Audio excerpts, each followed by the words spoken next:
nakakaloka. TT in the morning! Titi? Ang aga-aga ha. May hindi maamin? Ilabas mo na yan sa akin. Ititi in the morning mo na yan. Tell Toby in the morning. TT Tell Toby in the morning!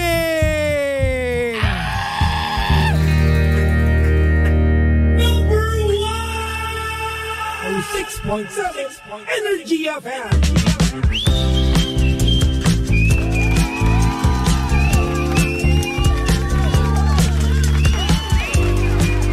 Same, pero iba. 106.7 Energy FM, Pangga. Huwag mo sabihing radyo, sabihin mo. Oras sa buong kabuluan na Pangga. Check your time. It's now 6:28 on the clock. Good morning. Luzon, Visayas at Mindanao, Metro and Mega Manila. At syempre, good morning din sa mga Pangga natin. Kailangan na talaga ng break, no? Oo, mapa sa trabaho man yan, mapa kahit saan man. Oo, gumala ka na. Deserve mong magpahinga, deserve mo ng bakasyon, oo. Kaya naman, once again, budulin mo na yung sarili mo. Magpunta ka na ng Tagaytay, magpunta ka na ng Baguio, magpunta ka na kung saan-saan or hindi naman kaya sa Boracay. Oo, kailangan din natin ng pahinga dahil nga naman ang daming nangyari noong January, no? Sobrang dami, nasa sobrang dami parang gusto mong kumawala, no? Ang sarap daw ngayon sa Baguio, no? Ang sarap daw sa mga matataas na lugar. Bakit? Kasi nga naman napakalamig. Ang lamig ng panahon ngayon, nakakainis. Yung iba kapag malamig ang panahon, may kayakap. Tas ikaw yun, tamang yapos lang sa kumot, sa unan, no? Sana all. Kailan ba yung time natin na magkakaroon tayo ng kayakap kapag malamig na panahon? No? Diba? Minsan nakakamiss din no? Minsan nakakamiss din na magkaroon ka ng kausap, magkaroon ka ng kalandian, no? Kalampungan. Pero syempre, that's life, no? Minsan kailangan din talaga natin na ma-experience kung paano maging mag-isa, no? I-build muna natin yung sarili natin para nang sa ganoon, pag may pumasok na panibagong relasyon, ay nako, handa na ulit tayong magpasira. Pangit naman nun, no? Kung sirang-sira ka na nga, papasira ka pa ulit, no? Unahin mo muna sarili mo, unahin mo muna ang mental health mo. Di ba? Mahalaga yun, oo. Mahalaga ang mental health mo sa lahat ng bagay. Lalong-lalo na puso mo, no? Diba? Kaya ngayon, kung single ka sa darating na Valentine's Day, okay lang naman yan. Okay lang naman kung ikaw mismo ay mag-isa. O, spend mo na lang yung oras mo kasama ang pamilya mo, no? Oo. Huwag ka na humabol. Wala rin na mga habol, eh. Ay, nako. Anyway, mga Pangga, saktong oras natin yun, 6:31 on the clock. At syempre, kasama niyo pa rin at kalandian ng hot baby boy ng radyo. Walang iba kundi si Baby Toby. At syempre si Baby Toby ay live na live ngayon sa Energy FM Facebook page. Kaya naman, kung gusto mong makita ang itsura ni Baby Toby ngayong Friday morning, ayan, pumunta ka na. Pumunta ka na sa aming Facebook page, Energy FM 106.7. Oo. At ngayon medyo okay yung ayos ko sa buhok ko. Tayo-tayo, oh. Ayun nga lang. Medyo kita nga lang yung poknat ko, di ba? Wala tayong magagawa. Ganyan talaga, no? Loko-loko tayo nung nung bata tayo. O ba naman? Ang laro nyo ng bata nyo, batuhan ng bato, no? Batuhan ng graba. Sino bang hindi magkakapoknat doon? Anyway, good morning sa mga nanonood sa atin sa Facebook Live, no? Hello kay Naro. Hello kay Elizabeth, kay Ate Joy. Uy, Ate Joy. Nanonood si Ate Joy, yung pinsan kong napakaganda, napakasis, manlilibre ng kape. May ingat ka, Ate Joy, ah. Miss ko na yung libre mo. Chas! Also, hello din kay Leia Bautista. Yan, we're back daw. Oo nga eh, we're back na eh. O siya, sige na, simulan na natin itong TT in the morning as in Tell Toby in the morning. Oh yeah, TT in the morning. Ang aga-aga ha. Tell Toby in the morning. Oh yeah! Good morning sa mga pangga natin dyan. Handa na naman mag-confess sa ating TT in the morning. As in, Tell Toby in the morning. Uy, may caller nga pala tayo, no? May caller tayo ngayon sa Messenger. Boss Roland, pasok na ba? Pasok na. Ikasan na natin to. Good morning. Hello? Good morning, Toby. Iyon. Sinasabi ko. Ano po pangalan nila? Good morning, mga pangga. Ano po pangalan nila? Mark po. Mark. Taga saan si Mark? Taga Pangasinan. Pero dito ako sa Riyadh. Riyadh. Anong ginagawa mo dyan? Dito ako nag-work po. Anong work mo? Barista. Barista? Di magaling ka magtimpla ng kape. Sakto lang. Ay, sakto pa, humble. Yan yung mga sagutan ng mga no? Ng mga magagaling talaga, no? Yung sakto lang. Ay, naku, tigilan nyo ako. Pero pag tinimplahan mo ng kape, di ba? Pag tinimplahan ka niyan ng kape, ay naku, napakasarap. Para kang nasa heaven. Di ba? Oo naman. Kung ikaw ay magtitimpla ng kape para kay Baby Toby, ano yung kape na yun? Amerikano. Amerikano? Bakit Amerikano? Matapang. Iyon, matapang. Tingin mo matapang ako? Oo, matapang. Tingin mo matapang ako? Matapang ka naman. Akala mo lang. Chas! So Mark, ano ang i-confess mo? Ito na nga. Kasi Nung 2021, 2021. actually may jowa ako dito sa Uy, jowa. Riyadh. Yes. Tapos, anong nangyari? Noong 2021, nung bakasyon po. Di, syempre, mga tropa. Tropa? inuman. Ay nako, ayan na tayo. Pag tropa inuman, iba na yan. Anong nangyari sa inuman?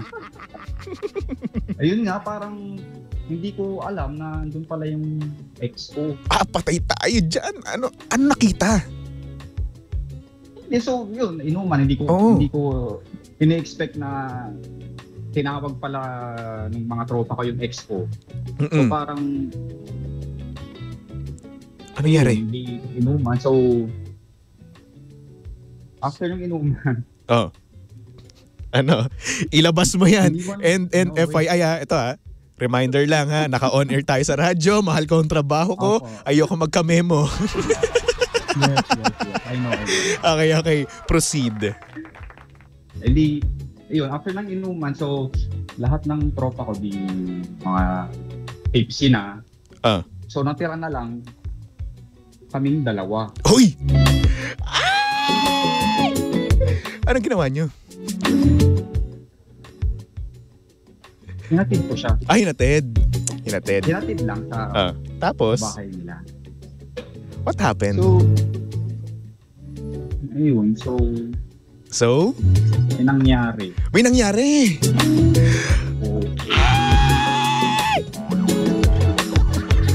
So, nangyari na yun, masarap naman ba? Like, Nag-enjoy naman kami. nag-enjoy kayo? Yan, ang sinasabi ko sa inyo. Pero, ano yung pero na yun? Pero yun nga, hindi alam ng Hindi alam ng jowa ko dito. So, meaning to say, may jowa ka dyan sa Riyadh, tapos, nung nag-inuman kayo, dumating yung ex mo, ininbita ng Mga mga tropa mo. tropa pips. Ay, patay tayo dyan. Anak ka ng toko. Ngayon, hanggang ngayon. Tapos, hanggang ngayon di alam ng jowa mo ngayon. Kayo pa ng jowa mo ngayon? Oo naman po. Kayo pa? 2 years. So, paano mo yun natatago? Gusto ko pong sabihin. Gusto mo sabihin, pero natatakot ka. Natatakot ako eh. Natakot ka kasi nagkamali ka at maghihiwalay kayo. May chance, ganon. Parang ganun. Gusto ko. So, ang tanong. Na-miss mo yung ex mo, no? Na-miss mo? Siya ang nakamiss sa akin. Ay, pogi! Haba ng hair. Siya pa ang nakamiss. Ay, nako. Alam mo kung pwede lang tayo mag-appear, inapiran na kita. Ganon. Pero huya, masama yun. Oo nga eh. That's bad. Although alam ko naman yun. Yung pagkakamali na yun. Yan. Siyempre, maling-mali yun talaga na. Tama. Pero ang tanong, ano ang kaya mong gawin para itama yung pagkakamali mo? Oh. Sa ngayon kasi ano eh. Ang tawag dito. Ano? Kaya mo yan. alam kong kinakabahan ka kasi nga naman, mahirap yan eh. Mahirap yung ganyan sitwasyon eh. Isipin mo, di ba, nagkamali ka, tapos ex mo pa, di ba, nakainuman mo at hindi alam ng jowa mo. May balak naman akong sabihin sa may balak. Pero kailan? When? Kapag kapag nagkamali din siya, ganun. Hindi. Kailan? Uy. Natatameme. Alam niyo yung mahirap eh, no? Kapag nasa inuman, tapos merong napasama yung ex mo, no? Wrong move yan eh. Ang tanong, mahal mo ba talaga yung jowa mo ngayon? Mahal na mahal. Mahal na mahal. But, so pinagsisisihan ko naman na yung nagawa ko na yun. Eto, tanong ko na lang sa'yo, no? What if it's the other way around? Kumbaga, siya yung nakipag-inuman sa ex niya, sa kanila yung may nangyari. Ano yung gagawin mo sa jowa mo ngayon? Siyempre, hiwalayan. Oh, di ba? Kahit nagsisisi siya, hihiwalayan mo. Hindi, alamin ko pa yung alamin ko naman yung dahilan. Bakit? Dahilan. Okay. Mag-uusap muna. So ngayon, kahit sabihin niya sa'yo na hindi ko na uulitin to. Hindi ko na, pinagsisisihan ko yung ginawa ko, tatanggapin mo pa rin siya? Depende. Kung mahal mo talaga. So mahal mo ba talaga siya o hindi? Mahal ko talaga siya. Di, ibig sabihin nun, papatawarin mo pa siya? Oo. Okay. So ngayon, you're hoping for another chance with her kapag umamin ka, ganun? Oo. Kasi yun yung bumabagabag sa ko na parang oh my God, ba't ko nagawa ito? Bakit? Tama. Ang bait-bait niya sa akin, bakit ganun? Diba? Alam mo, nasa huli talaga pagsisisi, no, Mark, di ba? Ang hirap na nakagawa ka ng isang pagkakamali, di ba? Siyempre, natukso ka. Oo, given na yun. At the same time, para sa'yo, parang tama yung nangyari noon eh. Nagpadala ka eh, di ba? So ngayon, ang gagawin mo na lang, since nagkasala ka, umamin ka na, sabihin mo na sa kanya. Kasi ang hirap, no? Ako if yung girlfriend ko, nagkaroon ng ganyan, nagka-experience ng ganyang bagay, ginawa yung mga ganyang bagay. Gusto ko sasabihin sa akin para hindi ako magmumukhang tanga na alam mo na umaasa pa rin ako na wala kang ginagawa, 'di ba? At true pa rin yung pagtingin mo sa akin na walang kabahid-bahid ng kadumihan, no? Para sa akin, gusto kong sinasabi sa akin. Kasi kesa naman sa magmukha akong tanga. Pangit naman yun kung magmumukhang tanga yung taong mahal mo, 'di ba? So yun, correct. As much as possible, no, Mark, no? Tingin ko, Sabihin na. Aminin Oo. ko na sa kanya. Pero hindi naman yung hindi yung parang casual lang, no. Mag-usap kayo na parang tag dito, seryosong usapan. 'Di ba? Papuntahin mo diyan sa sa kwarto mo or hindi naman kaya sa bahay mo, 'di ba? O kahit saan man na private na kayo lang dalawa, no, para mapag-usapan 'yan. Kausapin mo siya ng masinsinan, seryoso, no, and para ayun na nga sabihin ang katotohanan dahil Ayun din ang plano ko talaga. di ba? Kasi wala. Kasi ang hirap noon, Brad, di ba? Hirap kaya. Oo. Isipin mo, I know, di ba? Lalaki ka, lalaki ako. Alam ko yung temptation, di ba?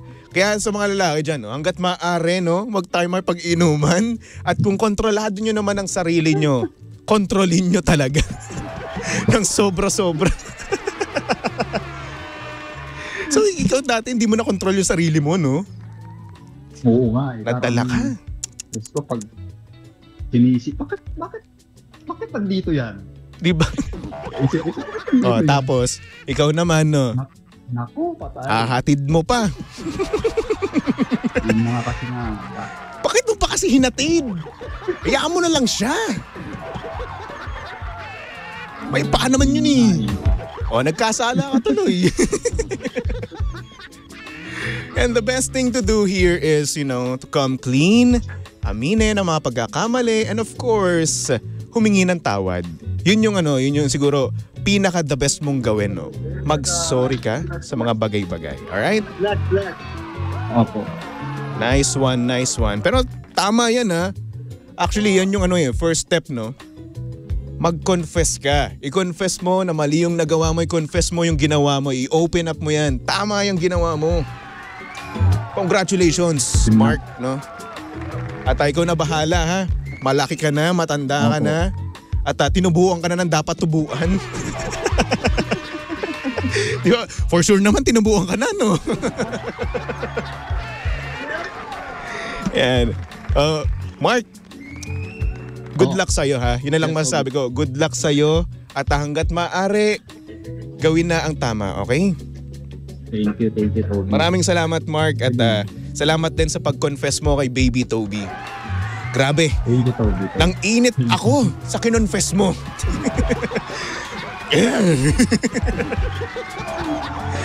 Ang lamig dito sa booth namin ngayon, pero namamawis ang kilikili ko. Bala kong sabihin sa Valentine's Day. Valentine's Day? Naku po, wag mo naman sirain yung Valentine's Day. Ang lakas ng trip mo, ha? Hindi, para... Diba, at the same time, wow! Ano yung kilig tapos masasaktan, ganun? Hindi, wag mo nang paabutin ng Valentine's Day, ikaw naman, oh. Kasi isipin mo, ang babae, di ba, ang girlfriend mo, nag-e-expect siya na sweet kayo sa Valentine's Day, na magkakaroon kayo ng intimate session, na magkakaroon kayo ng isang special night, di ba? So tapos sisirain mo puso niya sa araw mismo ng mga puso. Pangit naman yung ganun. Wag ganun. Oh. Siguro, bago pa lang mag-Valentine's Day, okay? Bago pa lang. Mamaya, pwede. Bukas. Hanggat maaari, hanggat maaga, no? Do it. Wag naman patagalin, no? Madaliin na yan. Madaliin na. Di ba? Habang tinatago mo yan, kapag nagtatagal kasi, isipin mo, ay bukas na lang, hanggang sa hindi mo na masabi, di ba? Unfair naman yon sa girlfriend mo, di ba? Na nagmamahal sa'yo ng sobra-sobra. Di ba? Yun na nga, Toby. Minsan nga, nagkaka-anxiety na ako dahil dyan. So, siyempre, bakit? Hanggang ngayon. Gusto mong tumigil yung anxiety mo? Ha? Sabihin mo na. Aminin mo na mga bagay-bagay. Yun. G, aminin mo na. G. Ayan. Good job. Nice one. Mark, maraming salamat, ha. Toby, ha. Maraming salamat at good luck sa'yo, no. Sana naman, balitaan kita, ha. Sige, balitaan mo ako. Interesado na ako sa inyo. Hook na ako sa istorya mo, no. Gusto ko nang makachika. Balitaan kita, Toby. Sige. Maraming salamat sa pagtawag at sa pag-confess mo. Salamat. Ng iyong tinatago-tago. Ay, naku, napakabigat niyan. Sige, Mark. Ingat ka. God bless. Thank you, Toby. Okay, good luck. Pinagpawisan ako doon. Grabe, nagulat ako, no? Minsan talaga, no, mga pangga, no, kapag may inuman, no, ang daming nangyayari, lalong-lalo na kapag ano, nandyan yung ex mo. Buti na lang ako, hindi talaga ako nalalasing. At kapag may alak, no, tas may babae, ay naku, no. Hindi ako ganun. Kaya safe na safe sa akin yung magiging girlfriend ko eh, no? Kapag ako ay nakakainom, hindi ako nalalasing, nasa katinoan ako, at hindi ako nagpapadala sa temptasyon. Good boy ako. Opo. Tularan si Baby Toby, hindi nang bababae. Kapag ikaw lang ang girlfriend ko, ikaw lang talaga, walang iba. Kapag ikaw lang ang gusto ko, ay nako, sinasabi ko sa'yo, ibibigay ko sa'yo ang lahat-lahat. Kahit nasaan ka, kahit na ano pa yung gusto mo, ibibigay ko yan. Assurance? Ay nako, say no more. Anyway. And sa mga pangga natin na gustong mag-confess, no, kagaya ni Mark, ayan, pwede kayong pumunta sa aming Facebook page. Hanapin nyo lang Energy FM 106.7. Diba? At mag-message lang kayo doon at sabihin nyo lang, pwede po bang mag-confess kay Baby Toby, okay? Tapos tatawagan namin kayo, ha? Sa messenger mismo para madali ang buhay natin. Ay nako. Anyway, let me give a big shout out to our commentators, no? Sa mga nagko-comment, commentators. Ayan, hello kay Daisy. Sabi yan, nako, mga Mark talaga, oo. Valentine's Day pa talaga. Ay nako, red flag ba mga Mark? Di naman lahat, no?